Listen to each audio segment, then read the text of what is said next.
vamos a ver un poco, esta vez, acerca de lo que es la profundidad de penetración de una onda cuando entra en un medio conductor. Vamos a ver el concepto relacionado con él, con ese fenómeno que es la profundidad de penetración. Y después, al final de la clase, vamos a ver algunos ejemplos, algunos ejercicios, para que ya se vayan poniendo duchos en la materia, ¿no? Tal vez en la clase que viene también hagamos lo mismo, también hagamos también algunos ejercicios. Y sí les recomiendo que traigan calculadora y bueno, preparados para trabajar en grupo, pues. A mí me gusta que trabajen con esa parte, pues, de trabajar en grupo y ustedes mismos se despejan las dudas. A veces uno ha estudiado y cree que en verdad está ducho ya está listo para el examen, y muchas veces esas dudas no aparecen si no es en el examen. Entonces, bueno, la catástrofe, pues. Entonces, vamos a comenzar la clase de hoy recordando cómo era la onda, cómo era la expresión de la atenuación de la onda cuando encontrábamos un medio conductor. Cuando encontrábamos un medio conductor, la constante de propagación, recuerden que se volvía un número que tenía parte real y parte imaginaria, ¿verdad? Entonces teníamos gamma igual a alfa más j beta. Y la onda tenía esta forma: una cantidad E sub 0 por una dirección por una dirección, por una exponencial que está elevada a una constante de propagación que multiplica a este exponente que está aquí, a este producto que está acá, este producto vectorial. Entonces, cuando el medio tenía pérdidas, esta constante de propagación era alfa más j beta, o sea, era un número que tenía parte real y un número que tenía parte imaginaria. La parte real se llamaba alfa y estaba relacionada con la atenuación de la onda en el espacio libre, y la parte imaginaria la llamamos beta y está relacionado con la longitud de onda con la cual esa onda se desplaza en ese medio. Entonces, ese alfa que está acá, cuando se trataba de un buen conductor, habíamos visto que tenía esta forma que estaba acá. En ese caso, cuando estábamos en presencia de un buen conductor, alfa se parecía a beta y adquiría esta expresión que estaba aquí. La impedancia para ese buen conductor adquiría esta otra forma que estaba acá. Sin embargo, cuando son buenos conductores, fíjense que hay una parte, ya no podemos hablar de que estamos en un conductor perfecto, donde los campos dentro de los conductores perfectos son nulos. Cuando estamos en presencia de un buen conductor, ese campo penetra en el conductor, aunque sea una poca distancia, pero él penetra cuando hacemos incidir una onda sobre ese conductor. Entonces, vale la pena saber cuánta distancia penetra esa onda en ese conductor, en ese buen conductor del cual estamos hablando. Por eso es que se definió desde hace tiempo ya lo que era el concepto de profundidad de penetración. Profundidad de penetración nos va a dar una idea de cuánto entra la onda o cuánto penetra la onda en un conductor hasta que se atenúe completamente.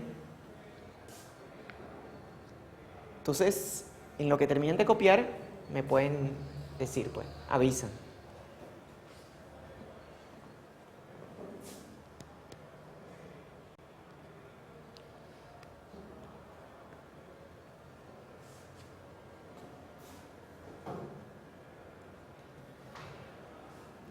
¿Todos ven claramente las láminas por allá atrás? ¿Sí?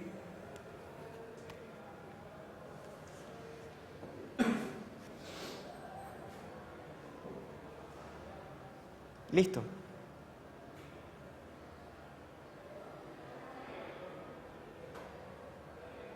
Bueno, muchachos, entonces el campo de nosotros, entonces, es el campo relacionado con una onda plana uniforme, si para cuando la dirección de propagación está en el eje Z, entonces tiene este valor que está acá. O sea, es una dirección por una amplitud por un exponencial que multiplica a este término que estaba acá. Esto, por supuesto, tomando en cuenta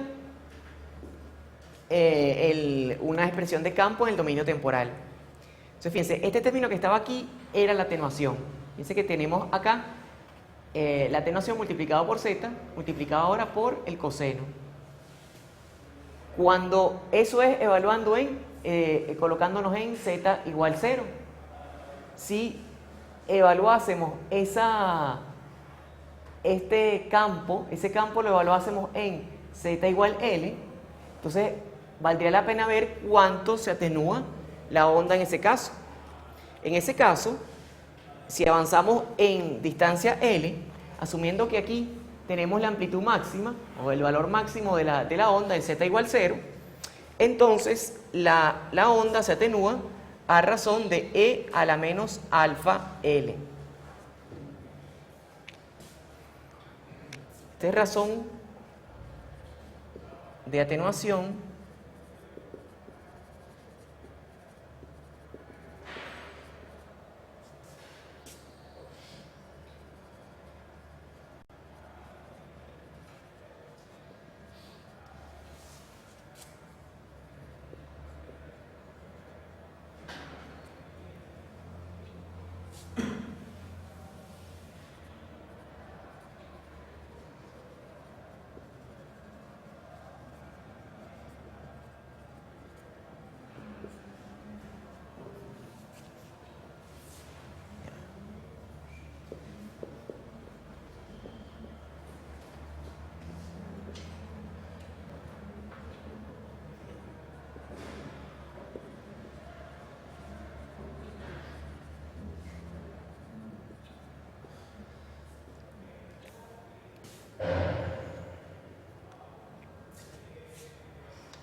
perfecto. Entonces, fíjense, muchachos, la profundidad de penetración se define en los libros básicamente como la distancia que debe recorrer la onda, para que el campo eléctrico o el campo magnético se atenúen a razón de e a la menos 1. O dicho en otras palabras, para la distancia que tiene que recorrer la onda para que ella se atenúe a razón de 1 Neper. Eso es lo que significa la profundidad de penetración. Entonces, esta L con la que estamos trabajando ahí,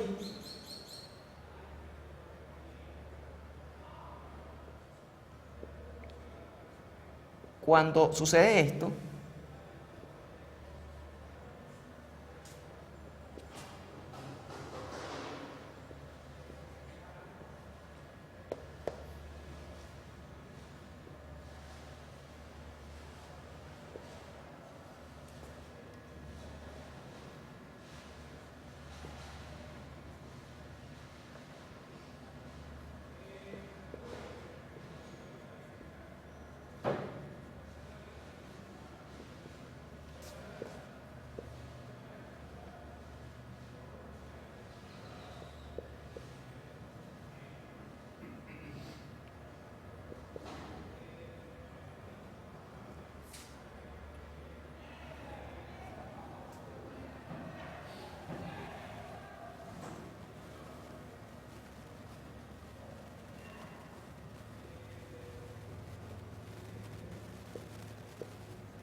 Entonces, fíjense, muchachos, cuando la atenuación de la onda alcanza el valor de e a la menos 1, el valor de 1 entre 2.7172, entonces, en ese caso, es que estamos hablando, la onda está siendo, ha avanzado entonces una profundidad de penetración.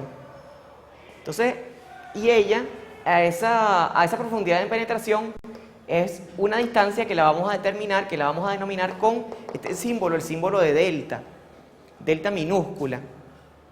Sin embargo, ese delta minúscula se parece, o sea, es igual al delta minúscula que vimos en unas clases atrás, que aparecía como ángulo de disipación.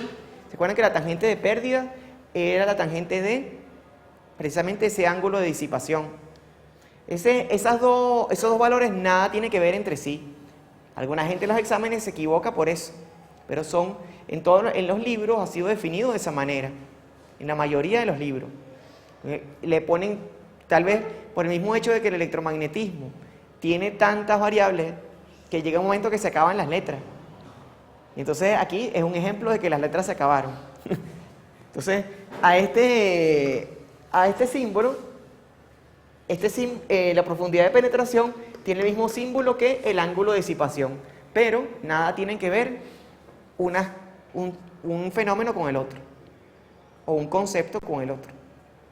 Son dos cosas aparte.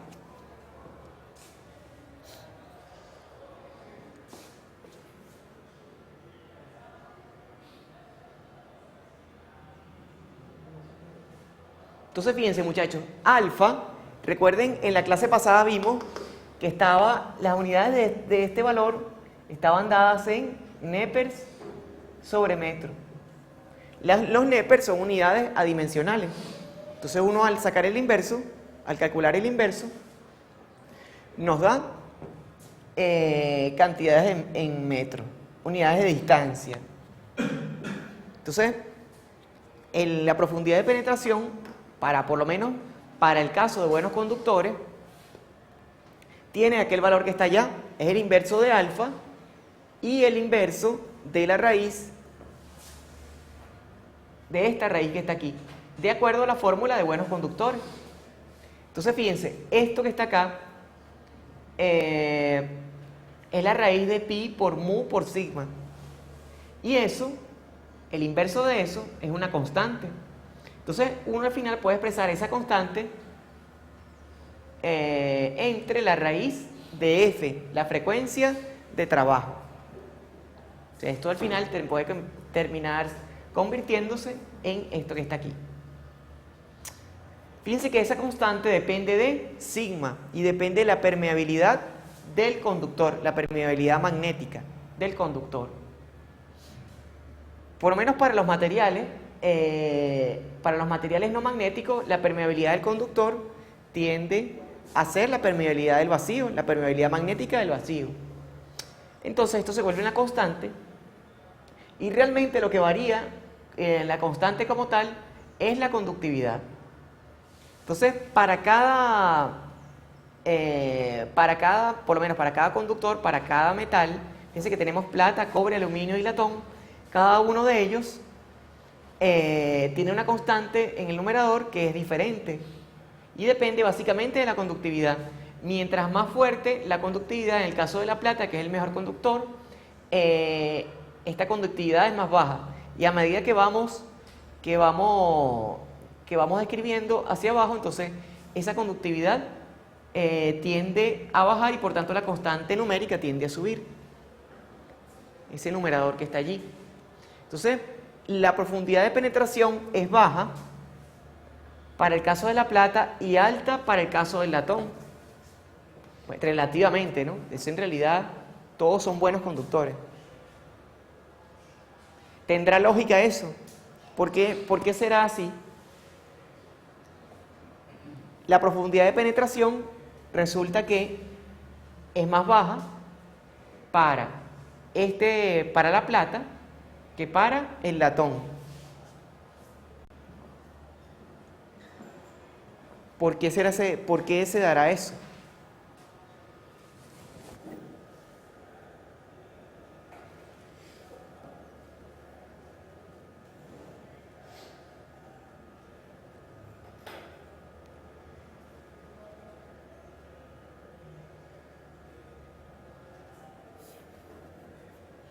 A ver, muchachos, así como todavía cargando las pilas del fin de semana.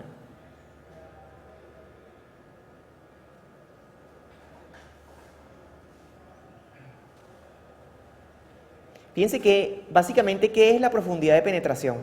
La profundidad de penetración es una medida relativa de cuánto penetra la onda en un material conductor. Básicamente es eso.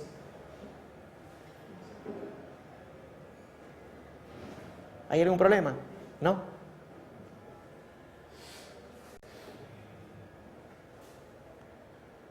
¿Por qué para unos metales penetra más y para otros menos?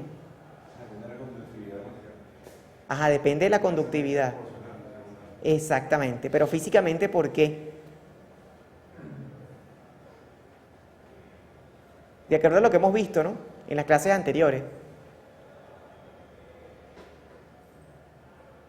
Si uno tiene un buen conductor, vamos a poner el caso extremo. ¿Qué pasa cuando estamos en presencia de un conductor perfecto? ¿Cómo sería la profundidad de penetración para un conductor perfecto? Nula, ¿verdad? Y para el caso de un dieléctrico perfecto, infinita, ¿verdad? ¿Lo ven todos?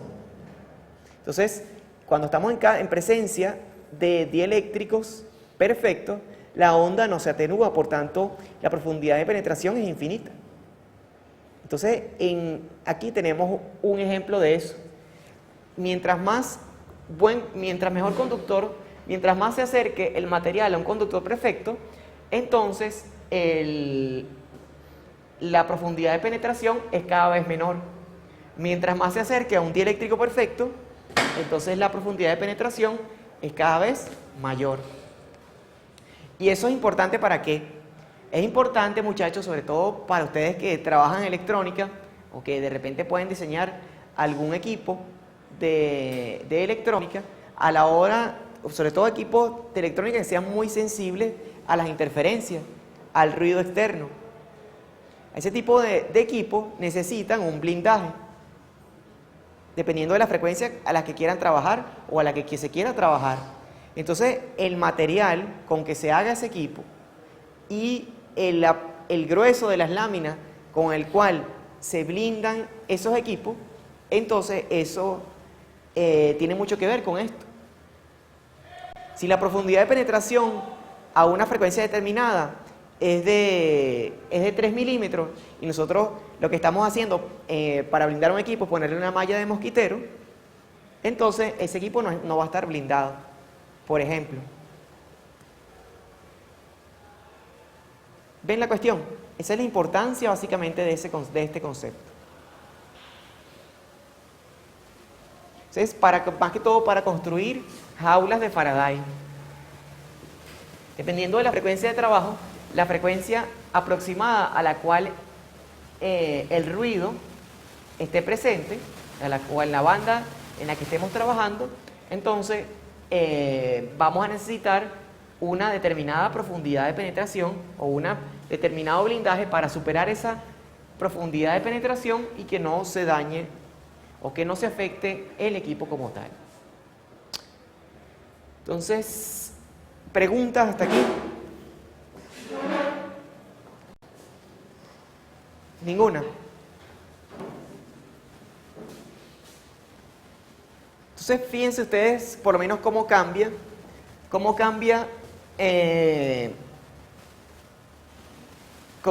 la profundidad de penetración en base a la frecuencia. Fíjense que por lo menos para 100 kHz, frecuencia que ustedes tal vez en el laboratorio pueden haber trabajado ya, oye, seguro que trabajaron, la profundidad de penetración en el cobre es de 0.2 milímetros. O sea, una cantidad, bueno, que podría ser una cantidad ya visible, 0.2 milímetros. Sin embargo, si suben a 10.000 MHz o a 10 GHz, la profundidad de penetración es de 6,6 por 10 a la menos 4 milímetros. Entonces, no es lo mismo realizar un blindaje de un equipo en microondas que realizarlo en baja frecuencia. Estas frecuencias que están acá son frecuencias de microondas, esto que está aquí. Y esto que está acá son verdaderamente ultra baja frecuencia. Entonces, no es lo mismo realizar un blindaje para un equipo que trabaja a esta frecuencia que para este. O sea, la realidad cambia radicalmente. Si es, por ejemplo, realizar un blindaje para para la frecuencia de 60 Hz, se podrán imaginar cuánto baja esto. Baja bastante. Por eso se vuelven tal vez algunos milímetros, esta cantidad que está aquí, se vuelven algunos milímetros de profundidad de penetración, y a pesar de que esto sea cobre. Entonces, por eso es que esas interferencias son siempre más o menos fastidiosas de eliminar. Por menos con blindaje es muy difícil. Las frecuencias de trabajo de 60 Hz, ese tipo de ruido. Por eso es que ustedes ven a veces cómo se meten los equipos de audio, siempre está presente, pues. Entonces, preguntas hasta aquí. Ninguna.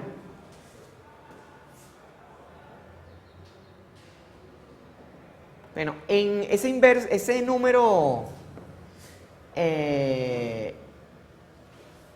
ese número de 1 entre 2,7172, eso al final da 0,368. O sea, casi un tercio de la señal original. O sea que con una profundidad de penetración, cuando la onda recorre una profundidad de penetración, entonces la onda o el campo eléctrico y el magnético se atenúan a razón de 0,368.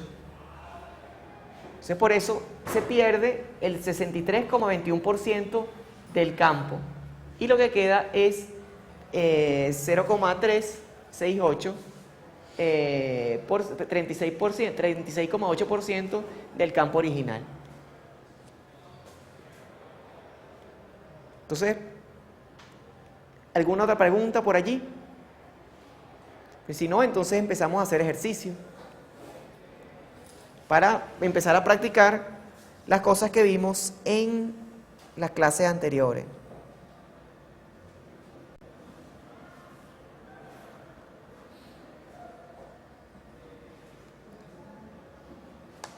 Tengo ganas de una vez que hagan...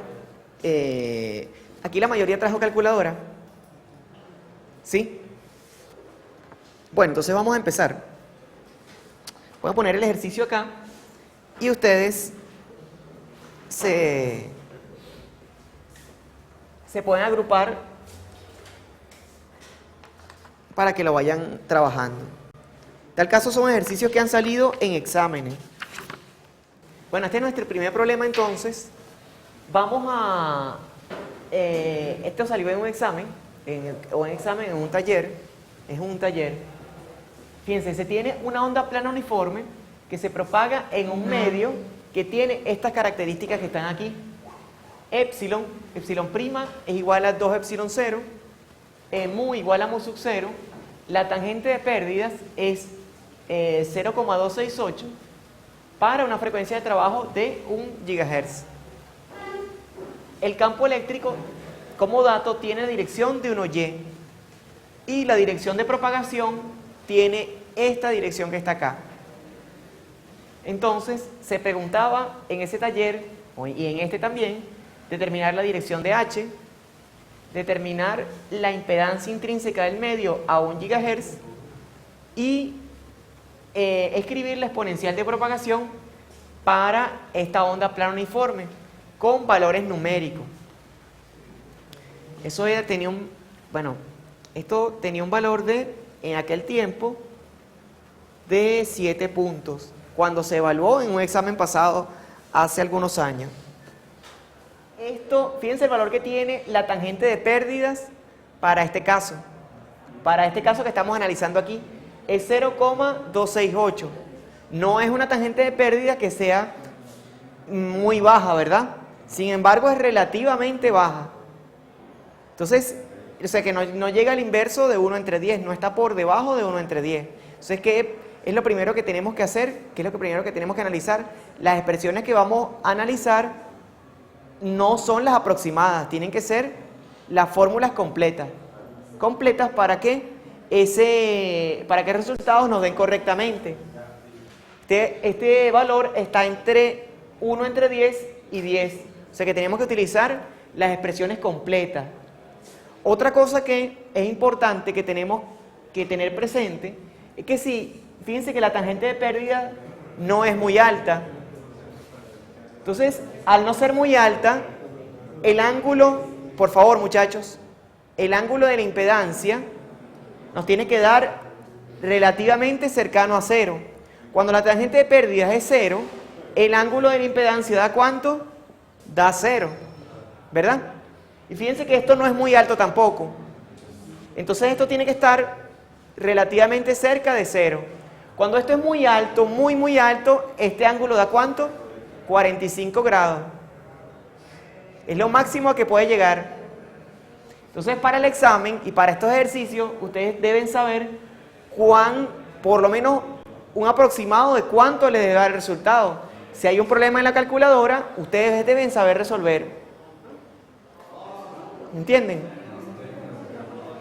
Entonces, podemos momentito. Miren, muchachos, copien también este problema. Este problema que está aquí tiene una onda. Aquí se está hablando de una onda que tiene una componente de campo eléctrico y una componente de campo magnético. Y las expresiones son estas que están acá. Entonces, en base a estas expresiones de campo, debemos determinar el modo de propagación de la onda. Si es modo TE, modo TM o modo TEM. ¿Cuál de los tres es el que hay que tener, el que tenemos aquí?